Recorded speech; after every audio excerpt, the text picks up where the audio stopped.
first to our sponsors, Brian Curl Basketball. Look at Brian Curl's son, Toby, just won the QSL2 championship over the weekend. Great program. I just raced home from doing the academy session. They're throbbing. Also to Chris Weir at FIT Education. They're the RTO on the go. You're looking to get your certificate or diploma in fitness, coaching, you name it. Go to Chris Weir at FIT. And to Big Dog Sports, to Ryan Stahlberg and his silent partner, Benny Thompson. Shortage of courts everywhere. You want a court in your own property, go to Big Dog. Now, let me take the honor of introducing our guest today, Mike Dunlap, a guy that I rely on heavily, lean on him as a mentor in the craft of coaching. A lot here to get through. First off, two-time NCAA Division II championship in 2000 and 2002, National Association Basketball Coach of the Year, both 2000, 2002. Coached 3 seasons in Australia. We'll talk about that with the Adelaide 36ers getting to the grand final against the North Melbourne Giants in 96. Yeah. An NBA champion, and we really want to talk about your time with the champions Milwaukee Bucks, your time as head coach of the Charlotte Hornets, and your time as an assistant under, and I believe that was George Karl. Yes. With the Denver Nuggets. Yes. So right now, you're the head coach of the Colorado Mesa Mavericks in the the Rocky Mountain Athletic Conference. Yep. Okay, and you're going into your second season. Yes, sir. So let's talk about that squad first, then we'll unravel it. I got the job late. In that May squad, 1. there's 3 Aussies, correct? Yeah, 8. I brought 8 over 8 all time. When I interviewed, the president said, we don't want to be inundated with a lot of Australians. We, want something a little different than when we won the whole thing at Metro State, more Colorado kids. So I went out and recruited 8. And they were all freshmen except for one sophomore. And Yak, who came from New Mexico State, all of them were teething. And we had won 19 games, won our last 15 of 18, so they figured some things out. And it was a wonderful year. I'm looking forward to year 2. Who are some of these athletes? Because I know we got a couple of Queenslanders. Well, you gotta go with Mason Honeyman, and he'll be a sophomore. And really enjoyed Mason. Quick, athletic. I would say a 1.5 when he came to us, and sliding the needle more towards a 1, which is where the NBL will want him. And his temperament and thirst for learning. Mom and dad were players. Bruce coached both of them in his own way. And so, the smaller the sandbox gets.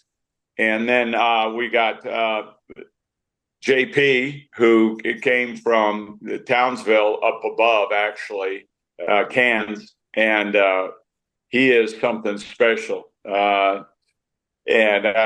Anyway, he's an 18-year-old that came to us, very athletic, defender, my kind of guy, and plays a lot like an old-time guy, Hall of Famer, Darren Lucas, played for Brian Gorge in the Melbourne Magic, but he's got a game. He's got a game like Darren Lucas, and so he's got plenty of motor in him and mongrel. Yeah, both of them, and I don't know that I have a motor, but I have plenty of mongrel in me. But so those are the 2 Queenslanders, and then we move into Yak down in Adelaide. We had Harvey White also, who was with the Sixers as one of those preferred walk-on positions, as I would call them, but he came over and started at the point for us. And Yak eventually started for us. It took some time to get him polished, is what I would say. 6'11", shot blocker, And then we go to a bunch of others. As far as that goes, we had Will Mortimer from New South Wales, Harley Kent from New South Wales as well. We picked him off at a junior college in Georgia, and he has a couple years to go, but has decided to go back and play in the state league in New South Wales and is doing great, I might add. So as you can see, staccato, and Will Mortimer, just a banger, smart, tough. And now he transferred to Charleston, and Yak transferred to Oregon State. Both of them got a king's ransom to transfer. I'm happy for them and their families. So, did they go Div 1, Mike? Yeah, both are Division 1. Charleston is Division 1, and a very good Australian coach, assistant there, Chris Harriman, is at Charleston. Okay. And so, Mike, I just want to introduce you to Cameron, who's just joined in. So Cameron, say Mike, and Cameron, as I mentioned to you, Mike is president of one of Queensland's biggest basketball associations. So he's a basketball enthusiast like we are. Right.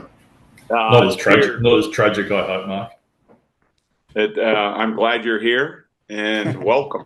Thank you. There you go. Thanks for having me. So this connection with Aussies, Mike, for you, it goes back a long, long way. Is it just a convenience because you've got a connection with Australia, or is there something that you like coaching Australians? Well, I started out with Brian Gorgian, invited me over. I played for his father, Ed Gorgian. And so Albert Park went in there, met Bruce over there right away. He and Brian, obviously, lifelong besties.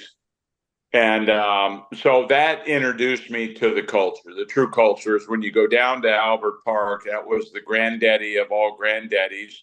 And I started working in a corner for the Magic, and then I moved over to the Giants. Bruce finally accepted my invitation for me to put myself in his group. I'm that guest that never leaves.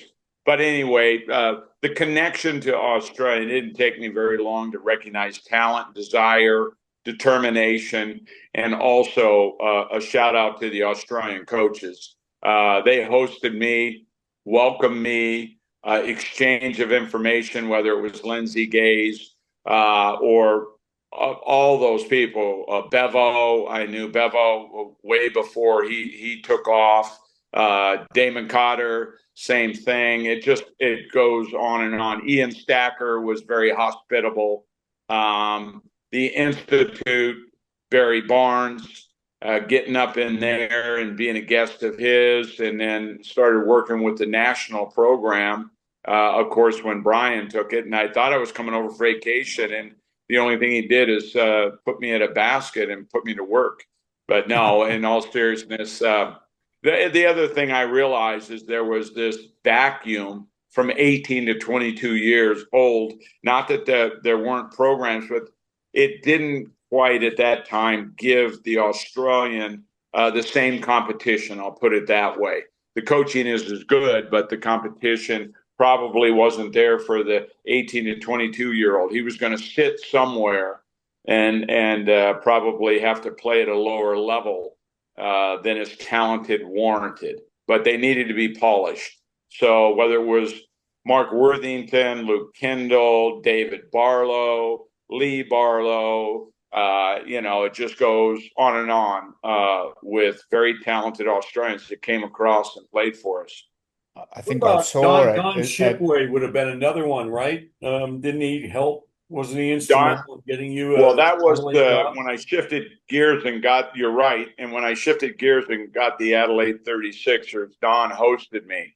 And the do's and don'ts, and I could not have been successful without Don Shipway. He guided me through the NBL, how to negotiate and navigate Adelaide, and it was a wonderful 3 years. Wonderful 3 years. But You Don might was, make some money, Mike, if you know how to navigate Adelaide. They could probably do with your help. well, That um, well, their the three recruitment at the years moment. I was there, we were knocking on the door, and I just know that the committee was really kind to me, and I hit them at the right time. And you got to have some luck, and I was very lucky to get in there at the right time. We had a lot of talk. I think you had a chance to listen to the Brian Gorgian podcast. Yes. Then we haven't dropped Tom Marr yet, but the two of them and yourself, about the whole culture, right? Yes. That you create, now at Colorado Mesa, but certainly when all the programs that you've been at. Can you explain to our listeners, how you would define culture? You guys have heard it before, but the messaging of standards, you set up the rules to live by, and they don't have to be a lot. Be on time, come prepared, give your all is the John Madden staple of culture. And I think the more complicated you make it, the harder it is to change. But it's a way to walk in the door, how to dress, how to speak a particular language, whether it's the Spectres or it's the Tigers or it's the Brisbane Bullets. Everybody had their own unique standards, but it's just, if you don't have a playbook, a blueprint, it's very hard to nurture someone. And I would say that culture is so overused, but it is clarity personified. All right, what your system is, how you're going to deal with discipline, because that's always going to crop up. And it needs to be fair. It can't be arbitrary. It's got to be well thought out. And it's got to have a gentle hand to it as well. I don't, when I say that rules are to be lived by, I just don't think they have to be dogmatic rules. But I think, for example, time is a really, really important element.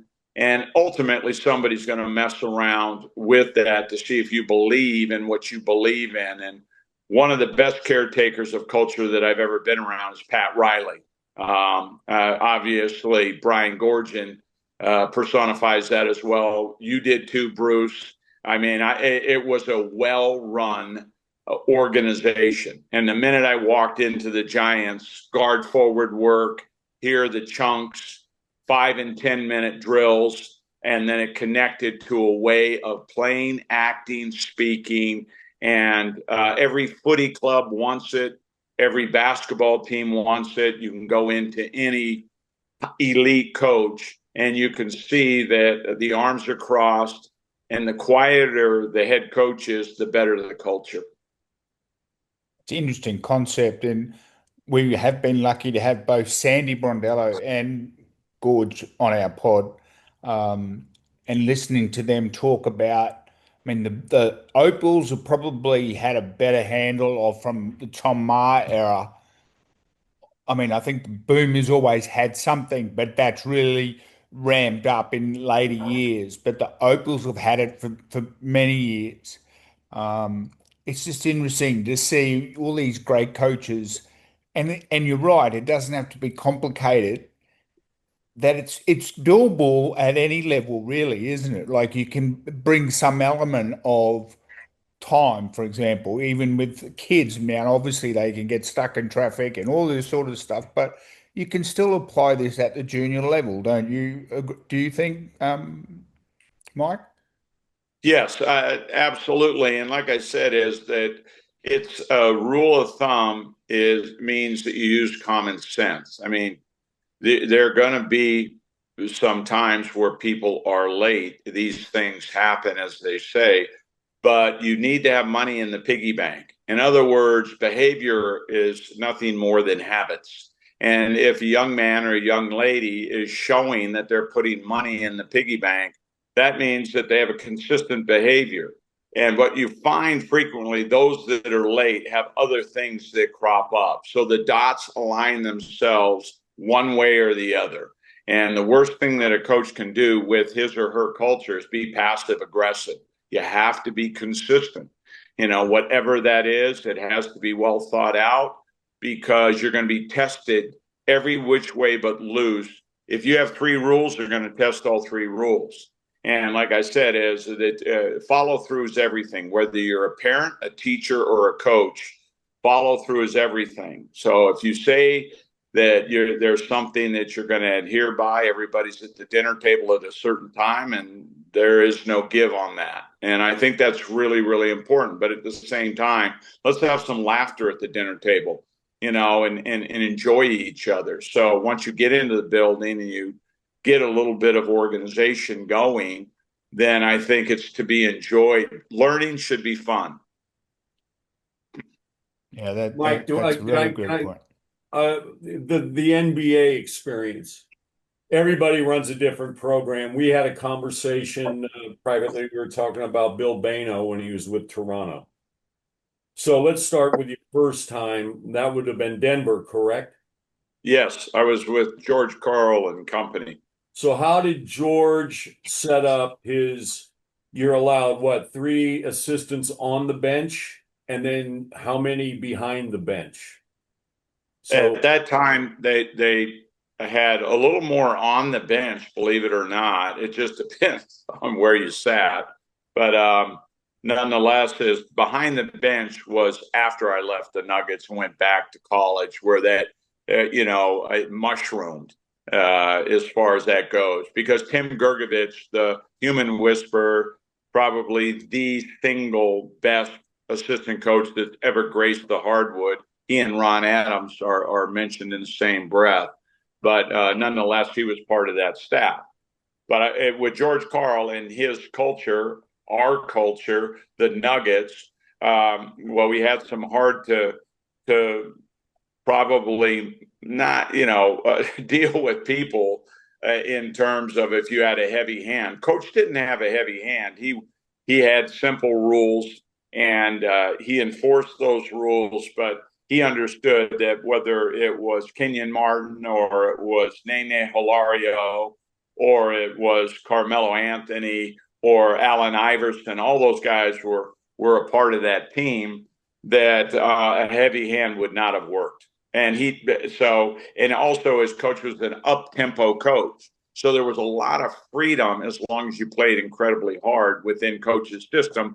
And the more talented athlete yearns for more freedom. The whole scouting situation. So I imagine every team does that differently, where, you're given 8 teams, he's given 8 teams. Is that how he broke down the scout? Yes. And, every third or fourth game, there were 4 of us doing scouts.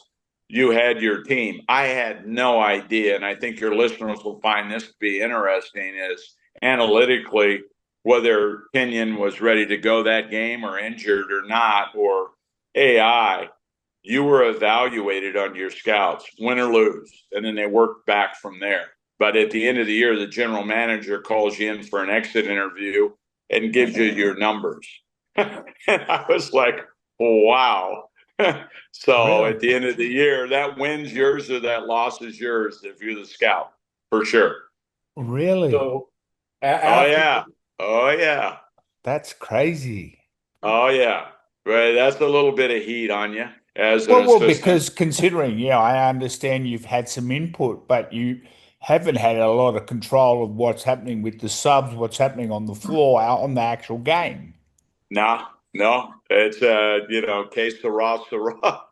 Holy moly. Unfortunately, it was a good year for me. I was like looking at Mark Workentine was the GM, and he sat down in my office. And Mark, if anybody's ever experienced him, God rest his soul, he was hilarious.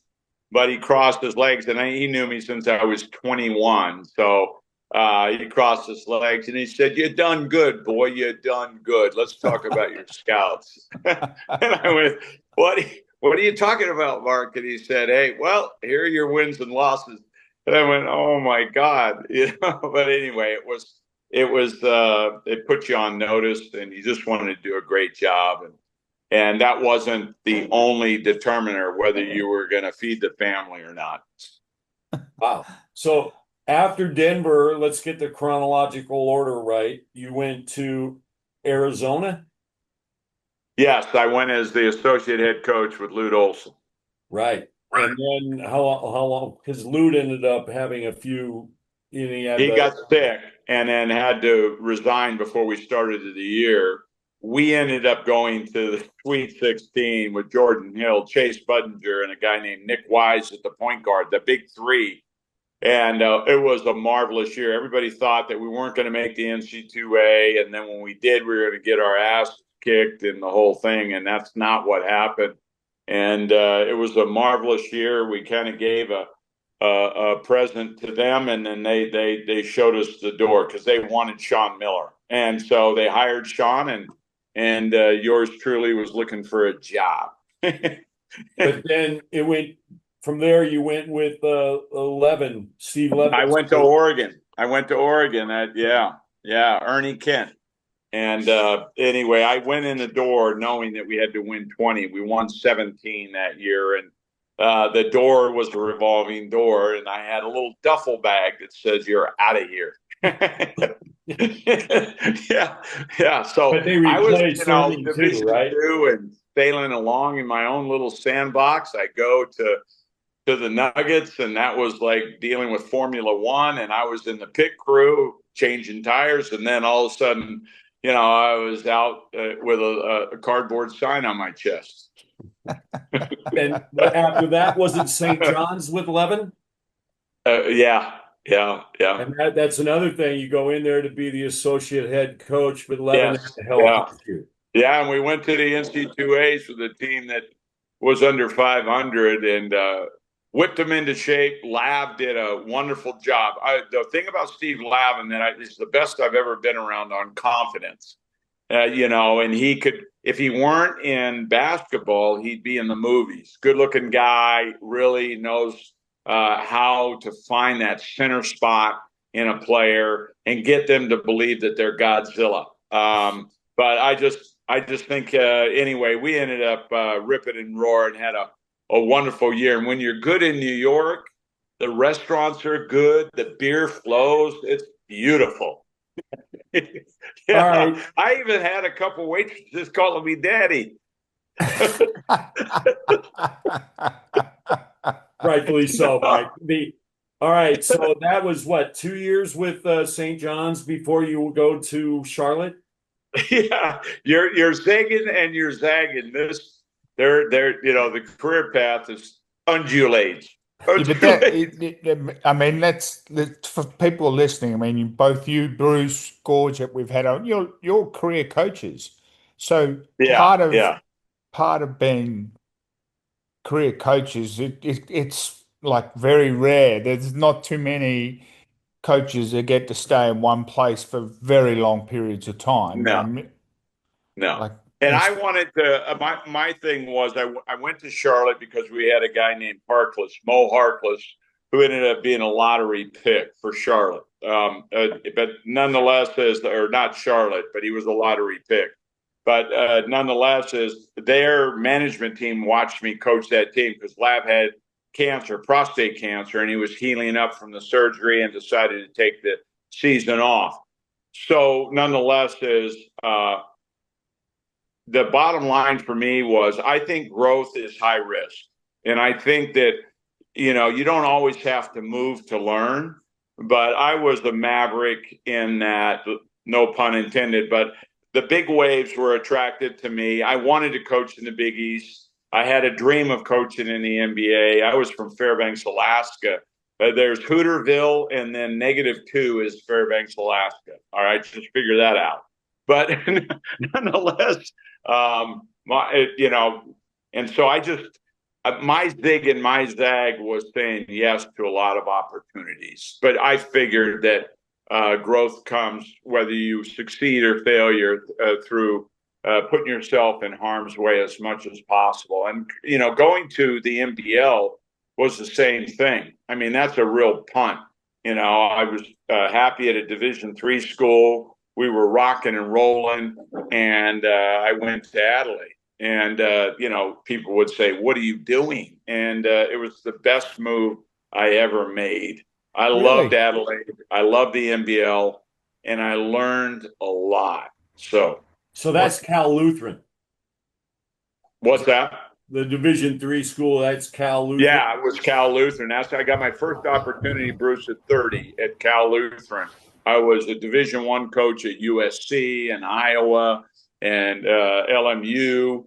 And so I was Division I, and then I went to a Division III school, and I got the same thing. It was a school that was going from scholarships to no scholarships. And people said, "Why are you leaving the University of Southern California for Cal Lutheran?" And I said, "I want to learn how to coach." As an assistant, you learn how to take notes. You learn certain lessons, but until you become a head coach, you really don't know how to coach. That's where, tell me if I'm wrong, Rupert Sapwell, Jason Smith. Right, Jason Smith. Yeah, ended up. Those guys were there. Yeah, and Jason was a special player, Olympian, several times over, a Hall of Famer, etc. Yeah, and then Rupert, he's got 2 or 3 rings in the NBL, and now he's coaching down in Adelaide and the biggest private school, and an athletic director, and his story is special.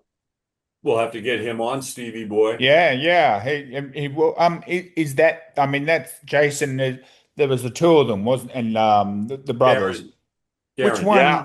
Which one is the father of Alana? Darren. Okay. Darren is.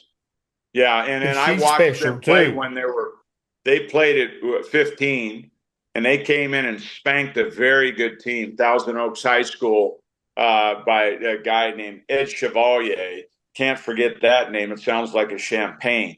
But nonetheless, is that I watched them play at 15, and I was drooling for both, but in particular, Jason. So I just kept on that. And then Brian Gorgian helped me, lure him to us, and the rest is history.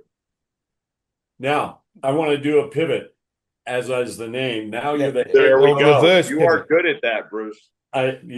That's why Stan Morrison recruited me. Sets a good screen. Really good. He said that you had thick calves. That's what hurts.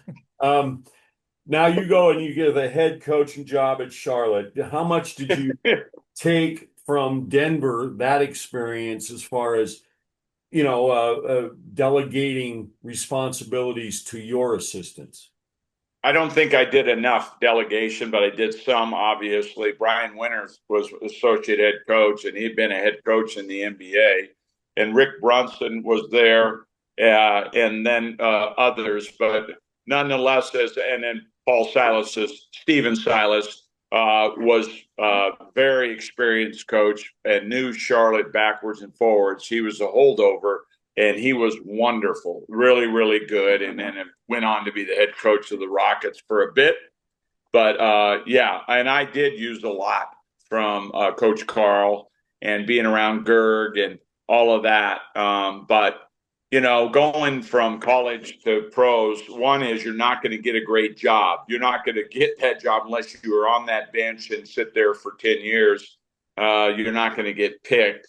So typically you're trying to breathe life, bring a new culture in, et cetera. And we didn't have I would call great talent, but it was a great experience, and I learned a ton.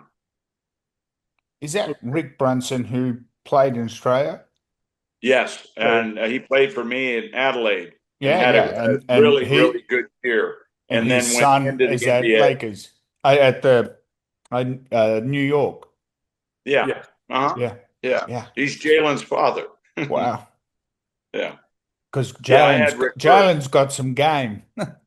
Yes. No, Rick was an NBA player. I don't remember Rick. Could he play?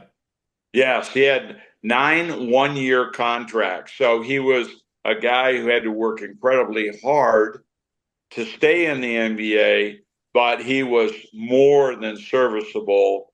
and he was one of those backup points when your star went down that you were comfortable with. He knew how to manage a game and a team. He couldn't shoot it particularly well, but he could get to the rim. But what he was really good at was a more than adequate defender, but a very good setup man. And he could figure out who could score from what spots on the floor, didn't turn it over, was coached by John Chaney at Temple. He was a nice guard. In order to make it, if you look at a trivia question, Rick would be up there with maybe 2 or 3 guys that got 1-year contracts around the league. So he was able to hang in there for 9 years.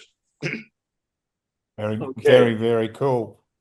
Now, was there any, I want to talk about what you've done in the, I guess you call it the corporate world and management after we get to your time in winning an NBA championship with the Milwaukee Bucks. So that was, how do you coach Bud? How do you pronounce his name? Budenheiser. Yeah. I'll say yeah. How did you meet Coach Bud? Bud Budenholzer. But Bud was a player at Pomona where Popovich had coached previously. There was another coach there, but Molly knew Bud's brother because she was his RA, my wife. And so when we were coaching against Pomona at Pomona, it was his senior year. And so after the game, Molly introduced me to the brother. We were coming out with our team, and I met Bud. And Bud asked if he could call me because he saw these Australians on our team and he wanted to go overseas. I said, of course. So there's an exchange of numbers. He called me. He ended up in Denmark, and then he broke his foot about 2 months in. And so we became pen pals. He was healing up over there, and then Popovich offered him assistant video coordinator position, or he could stay and heal up and whatever. And I told him, get your rear end over to the San Antonio Spurs. And then we just kept communicating while he was in the NBA. Hence, the call came and he asked me if I wanted to come to Milwaukee when he was the head coach. What was your role there then, Mike? I had 3 things. Number 1 is help the young staff with any problems they may have. A, be a mentor. B, bring in the zone. And C, bring in offensive rebounding. So those were my 3 roles. And then you always find something in the shop, so to speak, the team, that becomes another part of that role. And I would say that when things got tense at times, or somebody was upset with an official or whatever, because I was older, I was able to go to Lopez or Giannis or Chris Middleton and say things during timeouts. And so my job was to see if I could put that fire out if they were angry or frustrated or whatever the situation was, and give them a couple suggestions. Now, were you still on the staff when Bud got replaced? Yes. And as a matter of fact, I was with the Green Bay Packers. I would go in there and mess around with Matt LaFleur, have my little notebook with me and take notes. And I was just finishing up the day and got my car, and Molly called me and said, guess what? And I said, we've been fired. So she said, yeah. And I said, I'll grab my bag, because I had already packed. I put it underneath my desk. There was nothing on my shelves, and I just locked my door. So I came in and grabbed my duffel bag and left. True story. And brought it home. And then Bud and I connected a couple days later, had a cup of coffee, and then went and saw the GM and John Horst, and had a beautiful conversation. But I couldn't have had a better 3 years, and things happen like that in the NBA. And I got on a plane, or Molly and I messed around in Wisconsin, did a couple things that we hadn't done, and then packed the car and drove to La Jolla, where we have a house. Now, you were with a group, and I don't know why, please explain it to us, but it's about management. It's about sitting personnel. Am I right? And Brian was doing it with Eddie Jones. You were doing it, and this includes soccer, gridiron. Yeah, Alita is the group, and Okay. And it started out of Adelaide, and nonetheless, is that Brian threw my name out there. Matt called me up and asked me if I wanted to be a part of a coaching group that would have Arteta in it, Mikel Arteta. I invited Matt LaFleur, was a buddy of mine by that. He jumped on that. And then George Karl, I asked Coach Karl if he wanted to come into that. He jumped into that. And then, it was like that. And we would discuss problems, that coaches were having, what Matt was having. Maybe George Karl would throw in his. He was retired at the time. And then, Mikhail was special in that the problems, the frustrations, his successes, all of that. And we would just exchange ideas and just kind of throw things out there. And then as time went on with that group, I would drop in on other groups. I was a guest. So like with Bordello, she had her own group, and I would drop in and meet her and the group, and we would do these exchanges and exchange information. So I was a pirate. I was dropping into Eddie, Jones was in a part of our group, and so when he got the national team, then he dropped out. But no, Eddie Jones was a part of our group as well. So smart. And so it's just, I'm still a part of it. And it's been 4 years for me. So it's just coaches, or is it in the just coaches? Just coaches. Yeah. But what we did do is we got invited to a dinner in Melbourne, and I was working with the national program. Peter Lonergan invited me to do some speaking in Canberra, Sydney, and Melbourne. And it just happened to coincide with 500 corporate heads. And we took our Alita group in front of them and started answering questions. They passed around a microphone. We were there for a couple hours, and we had a big dinner with just our group, a bit of a celebration, and probably had a drop of red wine there too, I think. You were in Australia, my friend. Yeah, exactly. But it was such a good time. So I used to be a corporate speaker in Adelaide. I jumped into that for 3 years. And so I had my own little agent and was doing a lot of corporate speaking around Adelaide. Good on you. This is exceptional, Mike. One of the things that Brian brought up in his podcast, and he got from Eddie Jones, what's the one thing we can be great at, that Australia can be great at? And he came up with culture, right? We can be and the boomers called it the gold standard. Right. It's everything you mentioned before: being on time, wear the right gear, eat the right food, right? Keep hydrated. Here's a book that I would recommend to anybody in your podcast, and it's called The Quiet Leader. And this guy is a legendary soccer coach, Carlo Ancelotti, however you say that. But this is unbelievable read for coaches.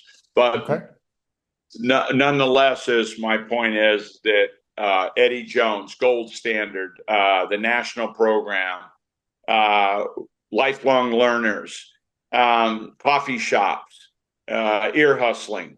If you're on the look to learn, whether it's corporate, whether it's educational, whether it's football coaches, boxing coaches, cycling coaches, I was Curious George, and I still am pilfering from everybody and reading and watching film, and I cross-pollinate with good books and other sports. And that's why Mikel Arteta invited me over. And next thing I know, I was there for a week. And I know the Cronkies, they own Arsenal, and there's Josh Kroenke on the paddock, and I'm over in a corner of my yellow pad. And he said, "What the F are you doing here, Dunlap?" Because I know him from the Nuggets.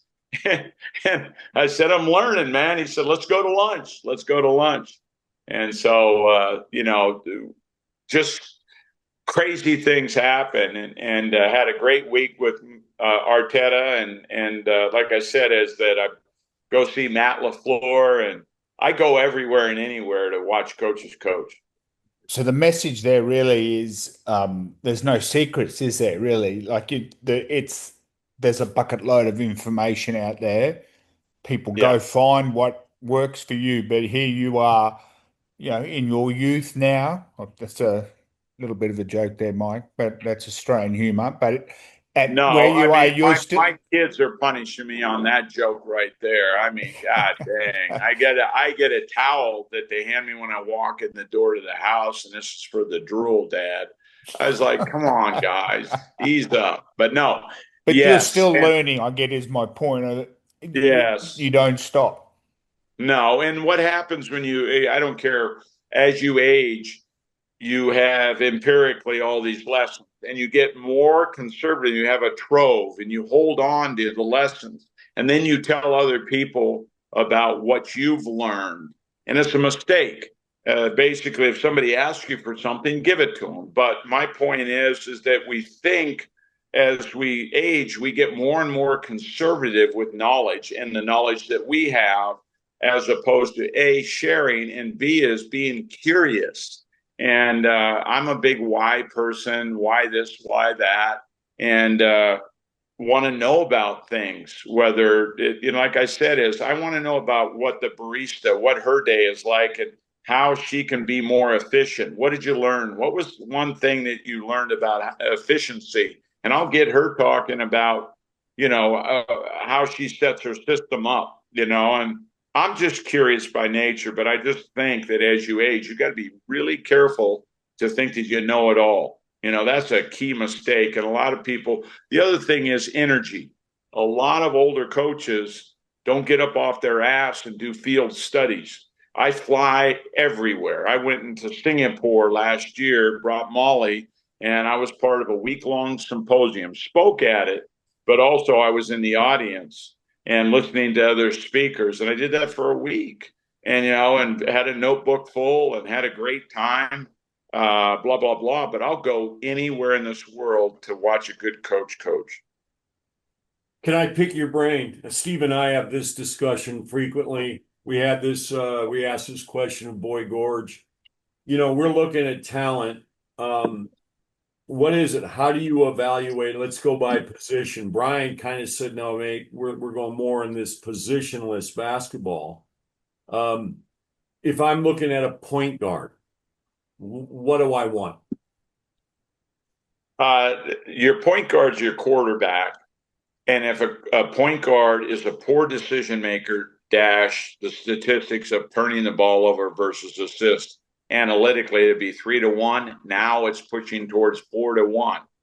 And if you have a point guard or a quarterback that's loose with the ball and makes poor decisions coming down the floor, that you've got trouble. So you're looking for somebody that takes good care of the ball, makes good decisions at a high rate of speed, because the game is paced now. 3, can he keep the ball in front? And a point guard's going to get hit with numerically 40 to 47 screens in any given game now. And so he's got to be able to get over or under, but he's got to keep the ball in front as much as possible with as little as help as possible by the big, period. And also can he make free throws inside of 4 minutes? That guy's going to get fouled. And if he can't make free throws, that is a heartbreaker. So those are some of the things. But now we have to go to the mental side of things, is how tough is he? Because if you're a point guard, you're going to get an ass whooping. And so the tough guys are the ones that aren't avoiding being hit. They're the ones that can get hit, get knocked down, and get back up quickly, that are relentless. And I think that you've got to know how to define what toughness is, because it's not just punching somebody, but it's also understanding that if you're dealing with pick and roll, how to not get picked the second or third time, because you can get nailed on a pick and roll. For example, enough of the coaching jargon. Then you go to the EQ. Emotional intelligence is really important, because that guy's got to be a horse whisperer, or he's got to calm people down in the huddle, but he's also got to know when to punch somebody in the chest and rev them up. He can't just always be a choir boy. He's got to have a little nasty in him, but he has to be judicious with the nasty. So that would be something that would encompass me. But the thing I look at is when they're kids, are they a winner? Do they come from winning? And I think that the dots have to align themselves. You can have somebody really talented, but he doesn't play well with others in the sandbox, or he's just done a great job of being the best player on a bad team for a lot of years. Yeah. So I can go on, but there you go.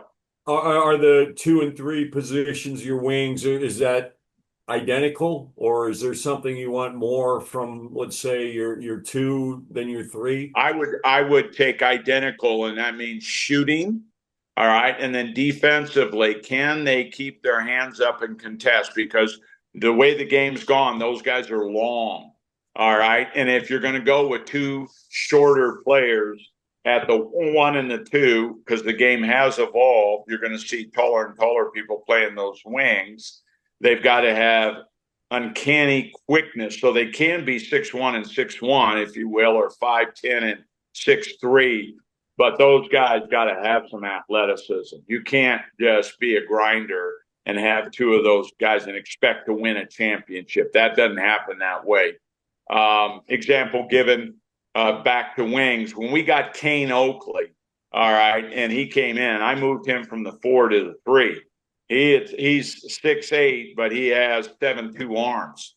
So, I mean, he was a shot blocker. He could rebound, not a great shooter, but we had a shooter in Kendall at the 1, and we had somebody else at the wing that was longer. That was Mick Alcock, who was 6'8", 6'7" and a half out of Canberra. They're a great defender, defensive player of the year. And so we just, used them, and we had a shooter at the 4 and a scorer at the 5. But my point is, those wings got to have length.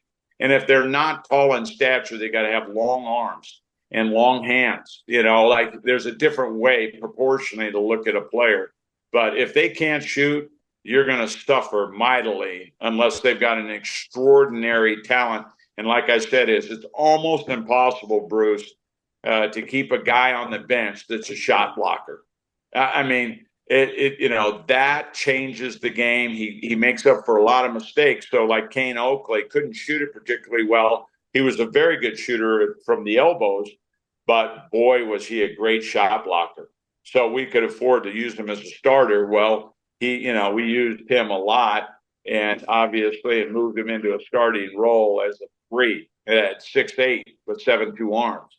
So my point is that you're unequivocally the 2s and 3s got to be able to shoot the damn ball. And let me say this: you can find out if a guy can shoot a ball by looking at his free throw percentage. Look at his free throw percentage, and that'll tell you whether you've got a good bet or a bad bet there. Because boy, oh boy, if they're below 70%, 72%, you're in for a long night when it gets to championship play. Yeah, because they're the guys getting on the line, aren't they? The 2 and 3, because the ball's going through their hands so often. All the time. And so the thing is that when you have a wing, take things away from them. Coach by addition through subtraction.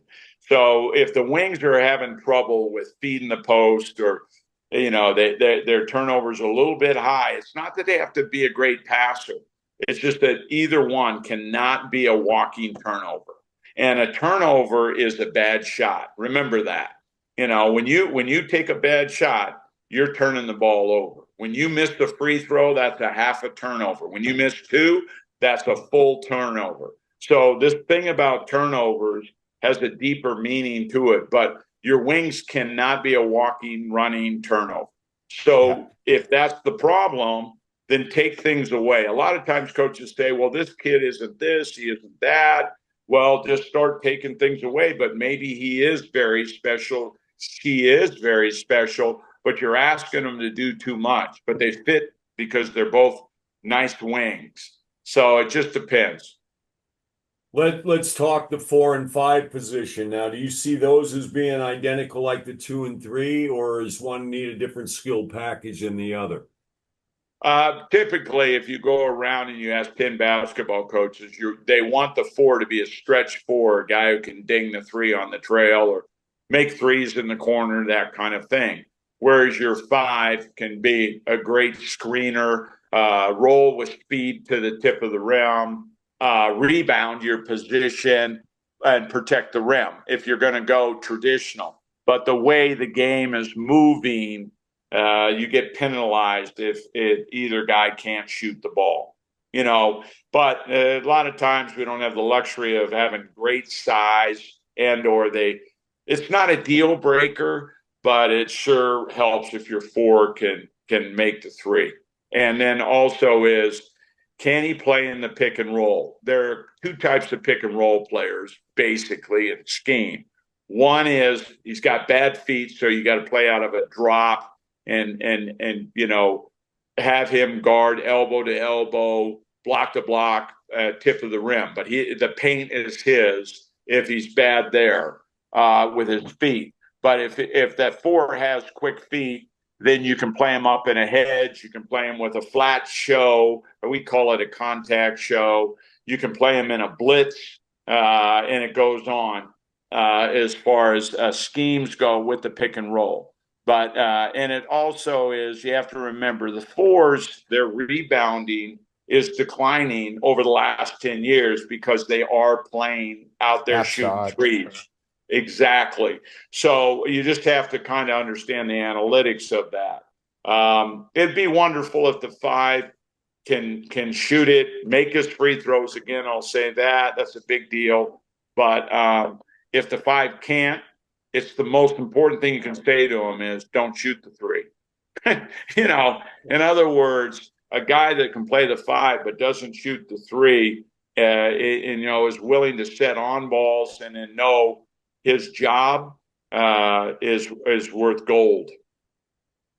Mike, I remember. I think there's a place for a lot of players, but what's going on with the delay game, NBA terminology, and 5 out is the bigs are getting eliminated and way too quick. And I'll take your bigs if they've got warts. In other words, there's this thing going around over the last 5 years in trend that, if he can't shoot, all of a sudden people are boo-hooing him and pooing him and giving him a bad rep. And it's a coach's job to develop that over time. Don't just give up on the bigs. Plus the bigs develop later, and I'm a bigs coach. There's that piece around, measuring the 3-point at a lower percentage is worth more than like that mid-range too, right? But if you get a big that scores at a high clip, if they've got their 1 or 2 little moves, and they duck in or they flash, or even if they post up, after a switch or something from a roll, if they can score, they're valuable because that's at a high clip, and 100%. often comes with an and one. Yeah, and the saying is that you may have the right guys on the bus, but you got them in the wrong seat. Well, if we're going to take that statement a little bit deeper, you may have a kid there that's on the bus, but he needs a different language used. And the way to nurture a player who has limitations is not have him do the things you're asking him to do. But like when you're best at something, and you keep being best at something, the old saying is that I fear the man who has 1 kick but does it 1,000 times, as opposed to the man who has 1,000 different kind of kicks. And I couldn't agree more, because a lot of times, finding that big kid is hard to find in your club. And then all of a sudden you're ruling him out because he can't do this or that. He can't shoot a 3, so therefore I don't want him. Yeah. I think that, you still got to have bigs that can block out, and you alter shots, block shots, be big when big needs to be Make big. sure they don't get a rebound from a missed free throw. I mean, that just does my head in. But if you've got a big, they rarely miss that off the rim, you know? Yeah, and just to piggyback off your point, if a coach, any coach in Australia has 25 games, all right, and that's their season, okay, I will promise you that 4 to 5 of those games will be lost at the free throw line, either by your player going and getting an offensive rebound and putting it in or getting fouled, or giving up that rebound on that situation. It is a killer, just like you mentioned, and it's almost as nasty as being a poor free throw shooter. I've been watching like even through the last March Madness this season. I was amazed at some of the free throw missing that was going Oh on. yeah. I was blown away You by know, it. the fact of the matter is, Calvin Sampson said something on the way to the championship game. And he said, they had this thing on a shirt, and the media guy asked him about the number 150. And the year before, they got knocked out, saying the Elite Eight. And he said it was the free throws, what you observed. So once they went back, he addressed the team and said, hey, man, we're not very good from the free throw line. And he said, we're going to shoot 150 a day or at night after we're done with practice. We'll do twos, we'll do threes, we'll shoot fours, we'll shoot ones. We'll splice them in like the game. But at night, we're going to do volume. And I hear this crap about coaches that say, well, volume doesn't work. I bring that coach to me. That is garbage. I am telling you right now. So anyway, they go and they have 8 guys that bid on it. And it was every night, and they charted them, and they gave them T-shirts and, on the free throw shooting. And they hovered right around 79 to 81%, but they had guys 88%, and they call it the 150 club. And that's but my point repetition, is, right? Is that yeah, you're not repetition? wrong. You got to work at it. And if your team or that individual can't shoot, and I've seen this in practice, which is asinine. You got a kid or two who can't make free throws, so the whole team runs. And now the coach gets pissed off, gets in a lather, because you got 2 guys. Well, just remember this: the free throw percentage is relative to the guys that get fouled the most. There are guys that do get fouled, and there are guys that don't get fouled. And so you should be spending the most amount of time on those guys that numerically are getting the most free throws. And if they shoot 80%, your team shoots 80%. It's an amazing phenomenon.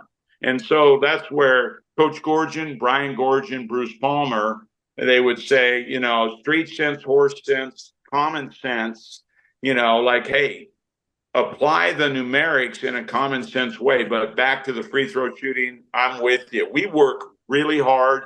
We work aside from practice. We're a very good free throw shooting team, but it's because it's sweat equity. Right. I'm very lucky. I'm going to drop a name, Mike. I'm good friends with Tommy Lloyd at Arizona. And you bet. Yeah, and the man can coach. Yeah, well, he actually came over here to Brisbane when I was assistant at the Bullets, and he was coming out to see if he could play out here. Tommy's a great networker, and then he went to Europe, and that's how he got all these European and Aussie people to come play at Gonzaga. But we asked him the same thing to you. We said, Tommy, of all the things that he just said the word repetition.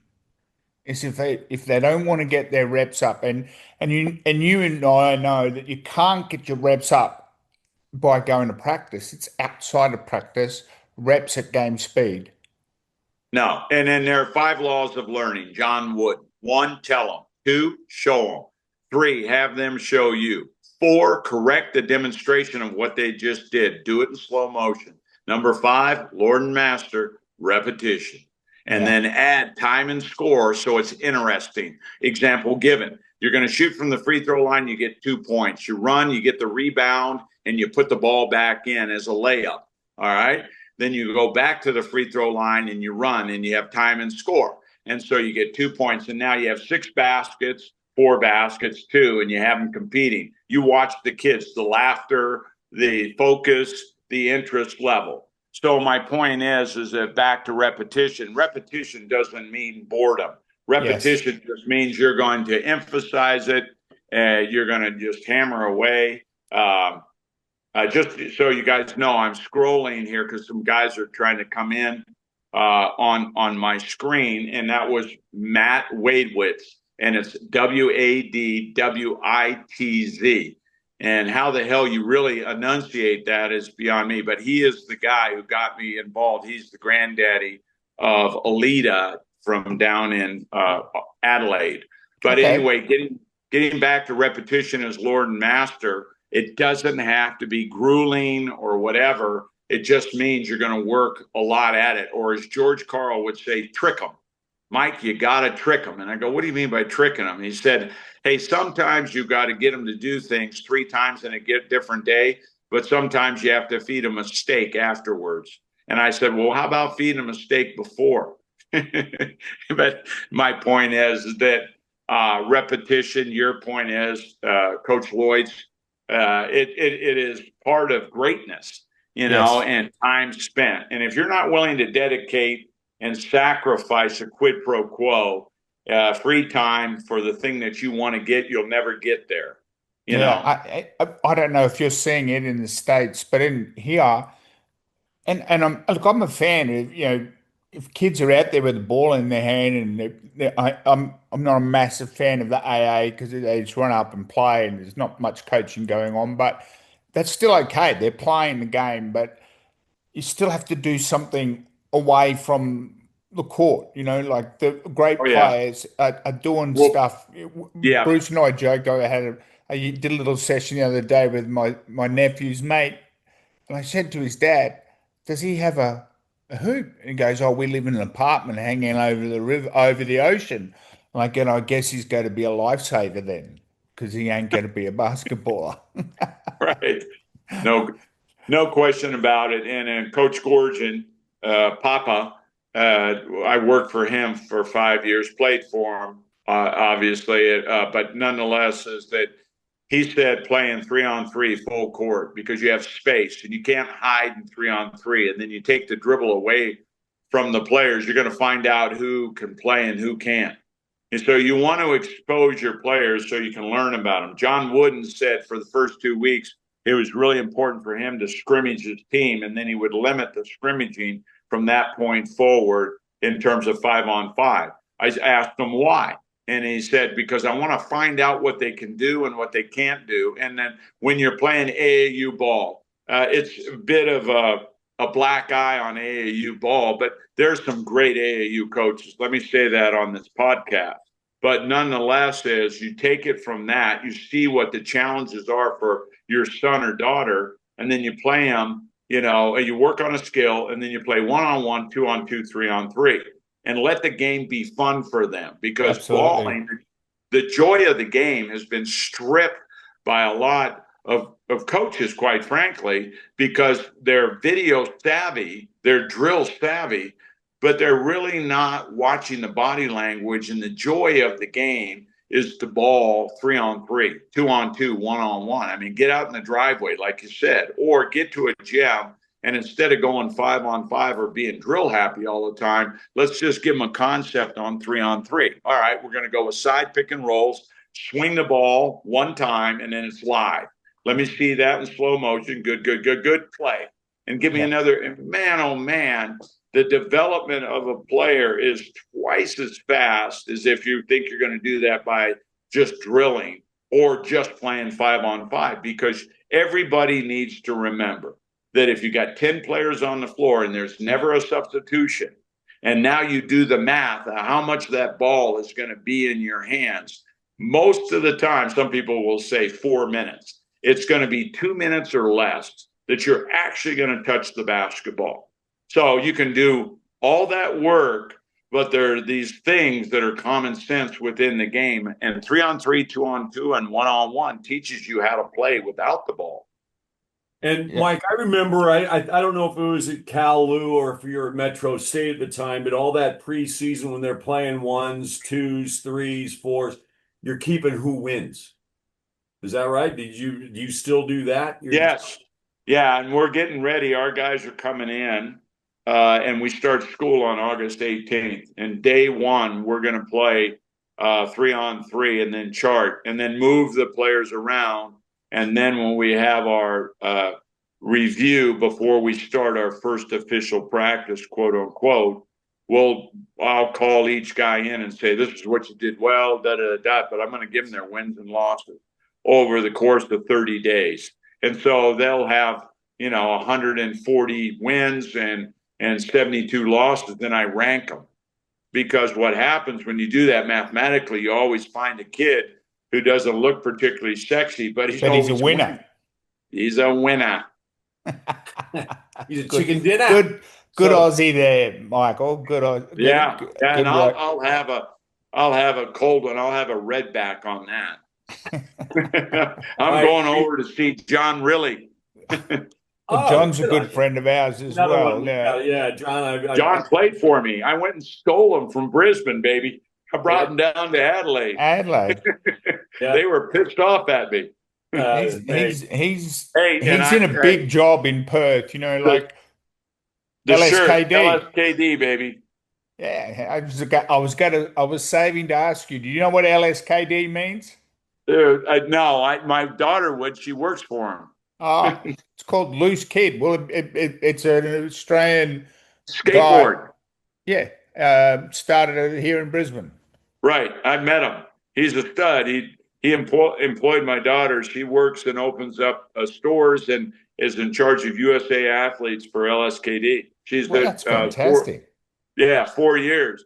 I think they're going to bring her back to Brisbane. So there's, because they're pissed off I stole Riley, they're going to steal my daughter. We got to get John on the show. We got Out West over next week.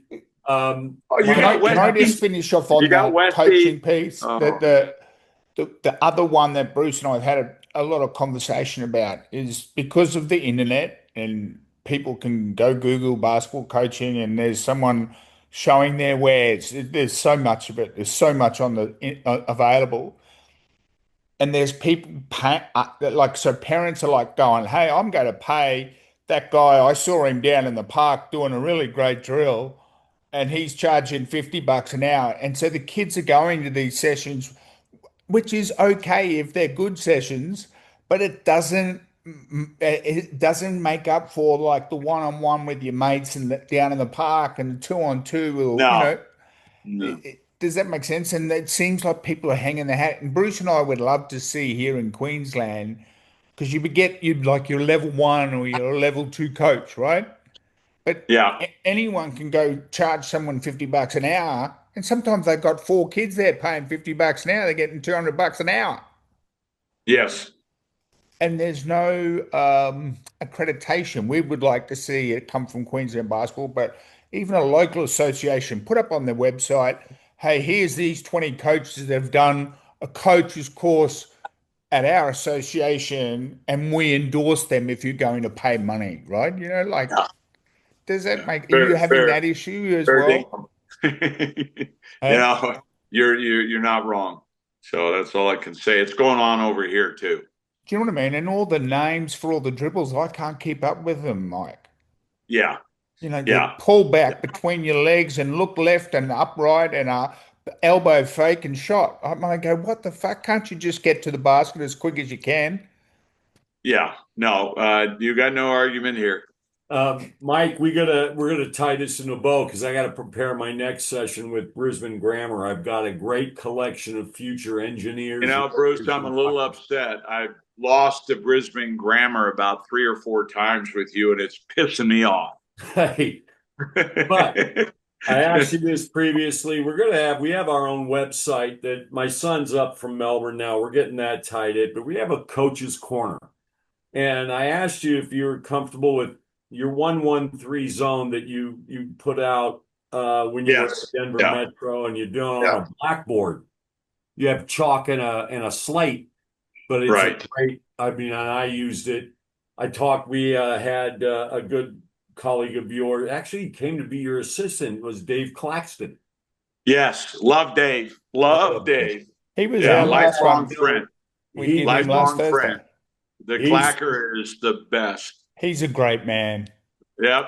Truly. But I just wanted to get, like we'll be hitting you up again before. I know you'll be going, but we'll stay in touch. But we just want to be able to reach out on occasion to either use do it. Call me up if somebody's bullshitting on this podcast, and we'll just have a rock fight. What do you think? I love it, Mike. No. Anyway, Mike, you're thank too you funny. so much. This man, a true joy, privilege Mike, to be on. So nice to meet you. Love chatting with you, and we look forward to getting you on our coach's corner, like getting some of Mike Dunlap's tips. You've dropped anything you guys need. You dropped some pearls here today. You're a cracker. Worries.